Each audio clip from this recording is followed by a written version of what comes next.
Hello and welcome to PSM Speak. Has the government raised the ceiling, wage ceiling, 15,000 rupees for the membership of Employees Provident Fund?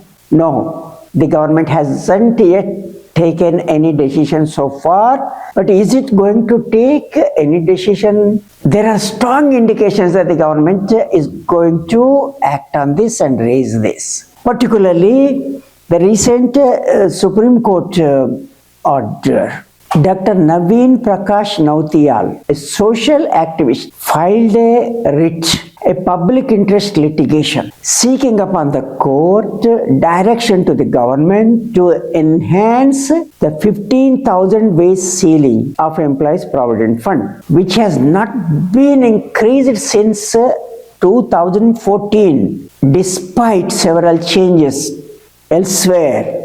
The minimum wages have increased. The GDP per capita has increased. The income tax limits have gone up. The employees' state insurance limit has also gone up. And more particularly, the Central Board of Trustees of Employees Provident Fund Organization recommended to the government in 2022, based on a subcommittee's recommendation, to enhance this. But despite all this, the government has not taken any decision and they appealed to the Supreme Court. The Supreme Court, the bench comprising Honorable Justice J.K. Maheshwari, Justice Atul S. Chandurkar, they said that the plea, it requires active consideration of the government based on what has been brought before it, like the subcommittee's recommendation and the other indices which have been noted in the petition. The grounds, the grievance grounds. The Supreme Court directed Dr. Naveen Prakash Nautiyal to file a petition before the authorities attaching this court's orders, seeking upon the government to raise the ceiling, and the appropriate authority deciding it to enhance that within 4 months. I repeat, the court directed Dr. Naveen Prakash Nautiyal, the petitioner, to file within 2 weeks his petition to the government, and the court has directed the government to take a decision within 4 months. The order was passed on 5 January recently, which means January, February, March, April, May. By May, the government is likely to enhance this. Then going into the details, the subcommittee, what did it say? What I have seen, the subcommittee's recommendations as noted in the Central Board of Trustees meeting and minutes. It said because the employee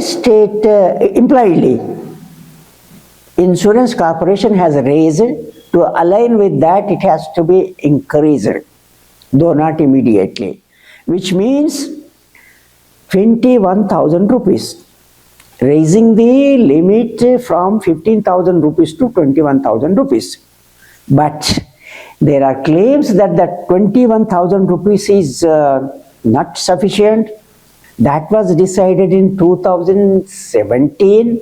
A Congress MP, Dr. Prabha Mallikarjun, she demanded on the floor of the House to raise the employee state insurance corporation ceiling of 21,000 to 30,000.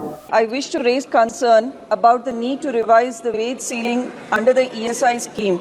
Currently, workers earning above rupees 21,000 per month are excluded from ESI coverage.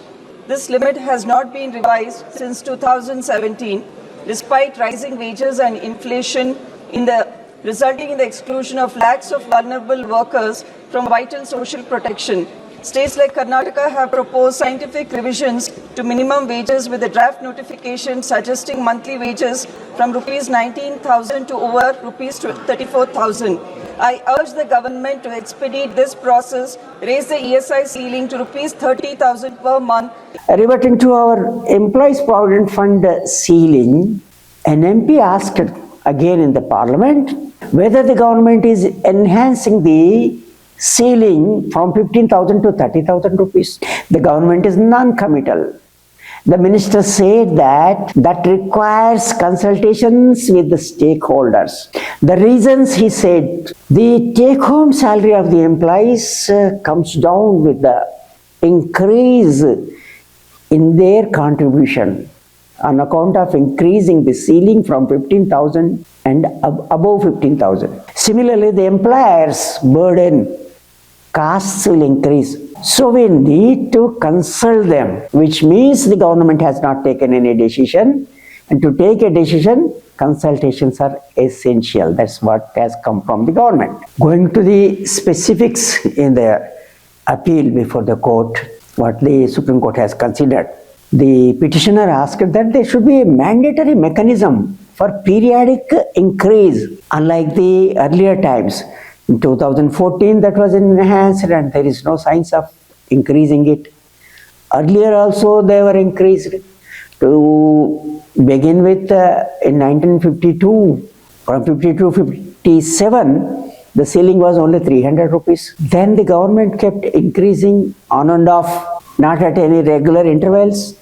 And finally it was 5,000, then it was raised to 6,500, and then from 2014 it is 15,000 rupees.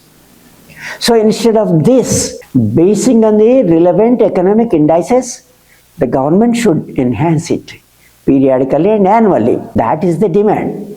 What government is going to do, we do not know, but the indication is at least 21,000 rupees. Demand is much more. By raising from 15,000 to 21,000 or whatever, it will have effect on employees' pension scheme also, because the pension has to be worked out on the statutory ceiling. Similarly, employees' deposit linked insurance, that is also decided with reference to the ceiling.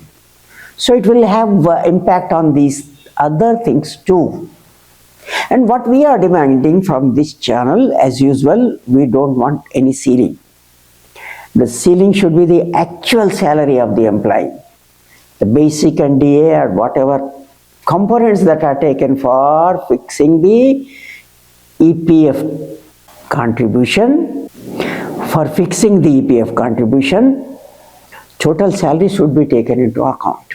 By doing that, the employees will get their pension, reasonable amount of pension, half their salary, last dance salary, for which they will be contributing, and employers have to contribute. And given the will, they can work out a scheme for ensuring payment of provident fund as a social security, and also pension to the persons working in the private sector, mostly in the private sector, whoever that are covered under employees provident fund scheme.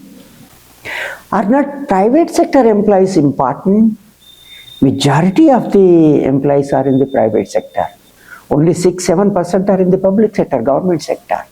Then why not the employees of the private sector be treated on a par with the other employees? The private sector employees, don't they contribute for the national wealth, creation of wealth? Don't they work on par with their counterparts in the public sector, in the government sector? How can we treat them as less important? They are just equal. It is the duty in the welfare state of the government to ensure proper treatment, fair wages, social security, post-retirement security. Considering these facts, let's hope the government will review and adequately raise the ceiling not just 21,000 or 30,000. Ceiling as the actual salary. Thank you so much for so patiently watching this video. Please do subscribe to the channel if you haven't done it already. As you know, subscription is free, but it greatly encourages me to get to you more videos of this type and more frequently. Thank you.